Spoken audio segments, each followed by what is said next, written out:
Tu es malade. Bonjour à toi, c'est Kenji, j'espère que tu vas bien. Et donc dans cet épisode, on va parler d'une maladie que tu as sûrement et qu'il faut absolument soigner.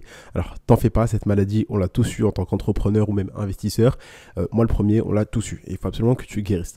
Alors je vais pas tourner autour du pot, tu me connais, j'avance directement, il n'y a pas de bullshit, sans filtre, on avance directement. Cette maladie, c'est tout simplement le syndrome de l'objet brillant. En gros, quand tu vas vouloir te lancer dans l'entrepreneuriat, au moment où tu comprends que tu peux devenir libre financièrement, que tu peux lancer des business, etc., tu te dis, ok, mais qu'est-ce que je fais ? Parce que c'est bien joli, tu as des youtubeurs qui te disent, oui, tu peux devenir libre financièrement, tu as des mecs sur Instagram qui te disent, tu peux changer ta vie, mais ils t'expliquent jamais quoi faire. Et donc, tu entends, quand tu commences à faire tes propres recherches, déjà, ça, c'est un signe d'intelligence et ça montre que tu as vraiment envie de devenir libre financièrement comparé aux autres qui regardent des vidéos mais ne font rien. C'est que toi, tu fais des recherches.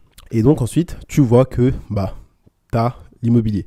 Tu vois que tu as des gens qui te parlent de trading, tu as des gens qui te parlent d'e-commerce, tu as des gens qui te parlent de lancer un business d'affiliation, tu as des gens qui te parlent d'agence de marketing digital, etc., etc. Et donc, tu ne sais pas exactement quoi faire. Parce que les gens te parlent de tellement de trucs, il y a tellement de bruit autour de toi que tu ne sais pas quoi choisir, tu ne sais pas qu'est-ce qui marche. Alors, je vais te le dire tout de suite, tout fonctionne, d'accord ?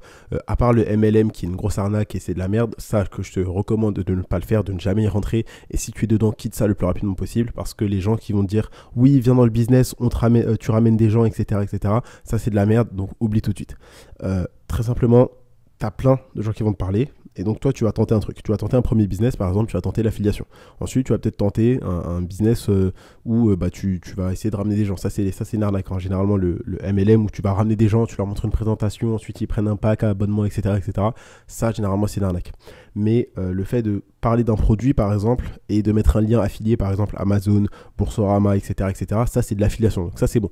Mais le fait de faire du marketing de réseau, ça, c'est une arnaque. Bon, on revient sur le sujet de cet épisode qui est le syndrome de l'objet brillant, qui est une maladie. C'est-à-dire que tu vas te lancer peut-être 2 mois dans le trading parce que tu auras vu plein de youtubeurs te parler de trading. Ensuite, tu vas dire, j'ai pas de résultat, donc tu vas arrêter le trading et tu vas peut-être essayer de lancer une marque en e-commerce ou en dropshipping. Et tu vas faire ça pendant 2 mois. Et au bout de 2 mois, tu vas te dire, ça marche pas, je vais lancer une agence de marketing digital, etc., etc. Tu vas faire que de sauter de business en business et au final, tu n'auras aucun résultat. Et donc, comment est-ce que tu guéris ce syndrome de l'objet brillant qui t'empêche d'avoir des résultats parce qu'à chaque fois tu changes de business, tu dis je vais faire du coaching, je vais faire de la vente de formation, je vais lancer une marque e-commerce, je vais faire ça, je vais faire ça. En fait, très simplement, il faut que tu aies un plan. Que tu te focuses au moins sur un business entre 3 à 6 mois. Et tant que tu n'as pas de résultats avec ce business-là, tu n'arrêtes pas. Ok, tu te concentres au minimum 3 à 6 mois. Et normalement, tu auras tes premiers résultats.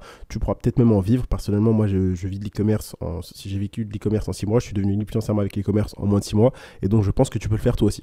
Donc, si tu veux tout savoir, le remède à cette maladie, comment guérir du syndrome de l'objet brillant, c'est de te focus. Parce que c'est comme si, par exemple, là, tu cherchais à creuser du pétrole, à creuser pour trouver du pétrole, pardon. Si tu creuses pendant 100 mètres et tu dis, je vais m'arrêter, je vais aller là-bas parce que peut-être que c'est mieux. Tu creuses, tu t'arrêtes à 90 mètres, tu dis, là-bas, ça a l'air mieux. Tu creuses, tu t'arrêtes à 50 mètres, etc., etc. Au final, tu n'as jamais creusé assez profond pour trouver du pétrole. Pareil dans le business, tu n'es jamais resté assez longtemps, tu n'as jamais mis assez d'heures et tu n'as jamais mis assez d'efforts pour avoir des résultats. Donc arrête de sauter de business en business, concentre-toi sur un business, tu en choisis un et tu restes dedans, tu restes focus sur ce business entre 3 à 6 mois. Moi, si je devais repartir de zéro, celui que je choisirais, ce serait l'e-commerce parce que l'e-commerce, c'est vraiment le meilleur business à lancer quand tu débutes. Donc concentre-toi sur l'e-commerce, donc tu peux commencer avec le dropshipping, comme ça tu t'embêtes pas à avoir des stocks, tu testes rapidement les produits et une fois que tu as un produit gagnant qui te rapporte de l'argent, tu peux passer avec des stocks, avec un agent, etc., etc. Donc, comment battre le syndrome de l'objet brillant ? C'est simple, tu te focuses sur un business entre 3 à 6 mois et tu auras tes premiers résultats sur ce business.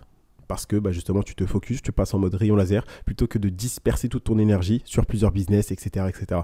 Donc, tu choisis un business, tu te formes sur ce business, tu lances ce business, tu te concentres dessus entre 3 à 6 mois et normalement, tu auras des résultats. Tu pourras même en vivre si tu es bien formé, que tu mets en place les bonnes stratégies et que tu as les bonnes actions et que tu laisses le temps faire. Et surtout, bien évidemment, si tu cherches à apprendre de tes erreurs et à améliorer à chaque fois. Donc, c'est comme ça qu'on bat le syndrome de l'objet brillant, c'est comme ça que je suis passé de 2019 à fin 2020, c'est-à-dire où je changeais un peu de business, j'essayais plein de trucs, etc. Et au final, 2021, je me suis concentré sur l'e-commerce et en 6 mois, j'ai pu devenir libre financièrement et vivre de l'e-commerce. Donc, concentre-toi sur un seul business. Moi, personnellement, c'est l'e-commerce. Forme-toi dessus. Passe au minimum 6 mois dessus, 3 mois, 6 mois et tu auras des résultats. Je compte sur toi pour appliquer ça. Si cet épisode t'a plu, je t'invite à me laisser un avis, donc tu mets 5 étoiles. Pense à t'abonner pour ne pas rater un prochain épisode. Tu as des liens dans la description, donc je t'invite à cliquer sur le titre de cet épisode et cliquer sur le lien de la description. Et du coup, je te dis à demain pour un prochain épisode rempli de valeur. C'était Candy et je te dis à demain.